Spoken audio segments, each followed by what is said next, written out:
Thank you very much. Your Excellencies, distinguished delegates, ladies and gentlemen, my name is Camilla Croso. I am Brazilian and the president of the Global Campaign for Education. Good afternoon. And my name is Nina, and I'm from Kazakhstan, representing Central Asian CSO's Climate Coalition. We are honored to present the main debates and recommendations that resulted from the Stakeholder Participatory Forum for the Post-2015 Development Agenda negotiations, which took place on the 16th of January. The first panel of the forum presented a general overview of the Post-2015 Development Agenda and highlighted 4 core elements to be taken into consideration, particularly in its political declaration. We consider the declaration needs to 1. Emphasize a profound sense of urgency in achieving transformative change for the survival and well-being of present and future generations. The declaration must similarly emphasize people as fundamental rights, as well as the right of Mother Earth and all living beings. 3. Be coherent and reinforce synergies with the numerous human rights conventions, plans of actions, processes, and structures, and binding obligations to member states. And 4, thoroughly address the prevailing invisibility and inadequate representation and influence in decision-making processes of discriminated groups, including persons with disabilities, LGBT, women, older people, migrants, refugees and displaced people, indigenous people, Afro-descendant workers, small-scale farmers, children and youth, and other minority groups. The second part of the preparatory forum debated the UN Secretary-General synthesis reports and positively acknowledged a series of core dimensions which we have detailed in the full report that has already been circulated. We want here, however, to highlight 7 main shortfalls which we invite you to take into consideration in the process coming.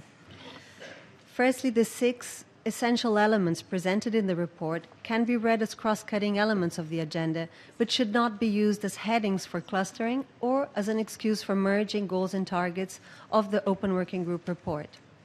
Furthermore, there are missing elements such as equality and participation, and the concept of prosperity should be reconsidered in favor of a more transformative one, such as living well or buen vivir and development justice. Secondly, the existence of symmetrical and unjust international economic and political order are insufficiently recognized. We recommend that the Post-2015 Development Agenda reinforces the commitment to the creation of a rights-based and equitable multilateral trading system with fair representation of developing countries in international financial decision-making. Thirdly, in regards to the role of the private sector, the forum expressed concern with the emphasis on facilitation of FDIs and PPPs in developing countries, as evidence shows that these have sapped, in many cases, their resources. The latter should ensure compliance with a UN guiding principle on business and human rights. Fourthly, the public services, labor rights, and labor market institutions must be further acknowledged, and the importance of well-funded universal access to and delivery of quality public service must be made explicit. Fourthly, militarization is not addressed in the report, and there is an urgent need to reduce militarization and armed trade globally, and it is paramount to recognize the negative impact that these have on human rights.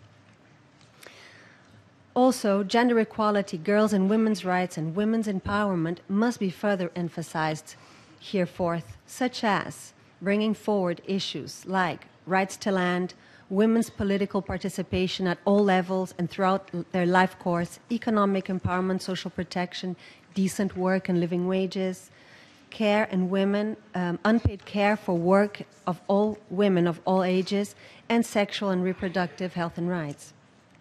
Also, the understanding of education as a fundamental human right must cut across the post-2015 development agenda. We are happy that Target 4.1 of the Open Working Group report rightly ensures free, equitable, quality primary and secondary education for all boys and girls, and other targets convey a rights-based perspective of education, acknowledging persons with disability, youth and adult education, and lifelong learning. We think this perspective must prevail and underpin the next stages of the agenda, including indicator development, and we must underline the importance that all learners be taught by qualified, professionally trained, motivated, and well-supported teachers.